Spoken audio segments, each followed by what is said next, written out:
Hi, I'm Betsy Renhefo, and I wanted to ask you if you knew that you could tell your horse's emotional state by looking at their sweat patterns when you work them.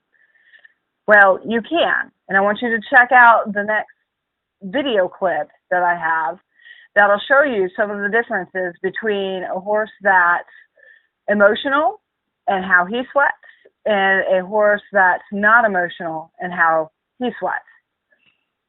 So check it out. Hey guys, this is a new horse that I have in training. This is Smokey, and I just wanted to show you guys, I talk about emotional sweat. We just did a walk trot session, and the temperature outside right now is in the 40s. Sunny day, but I wanted you to notice the sweat pattern. He's real sweaty up on his neck, down on his shoulders, girth area, all that. And yet, if you look where the saddle is, there's no sweat underneath the saddle. The saddle has a decent fit. And what I wanted to just point out is I talk about horses that are emotional, and this guy has a little bit of an emotional layer to him, tend to sweat and sweat in funny places. And this is just a good example. You would expect them to sweat underneath the saddle if they were relaxed and sweating because they were working. And that's not the case. Not the case with him. Like I said, he's actually very dry. There's no moisture here, just a little bit right there.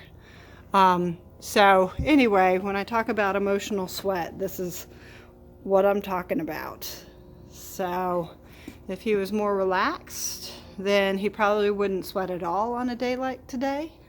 And if he was sweating, he'd sweat underneath the saddle because he was working. So anyway, just signs to tell you where your horse is mentally. And this is one of the signs that I want him to be just a little bit more mentally relaxed.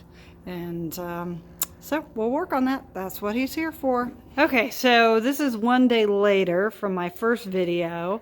Temperature's about the same. Did about the same type of workout with Smokey. The only difference between yesterday and today is I rode him in a Bazell, which is a bitless setup. And as you see, he is actually perfectly dry. He doesn't have any sweat around the neck and in that girth area, all that. Of course, underneath the saddle, it's still dry.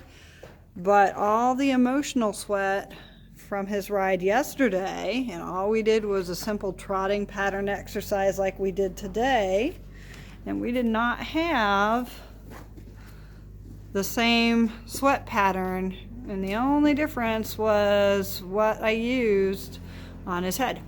So I find that a lot with some horses that, the bit can cause some emotional things, and that seems to be the trigger for this guy. So we're going to move forward working bitless until we can move back into a bit at a later time. Okay, so emotional sweat is just one of the signs that you'll learn about when you take my Student of the Horse course. There are many signs and many things that I go over with my students on how to read a horse, how to figure out where they are mentally, and then also give strategies on how to deal with what you've learned by reading your horse. So I hope this has intrigued you. If you're interested in learning more about this, come join us with my Student of the Horse course. You can register online, go to the Facebook event, Student of the Horse, and all the information that you need is right there at that event site. So hope to see you soon. Bye.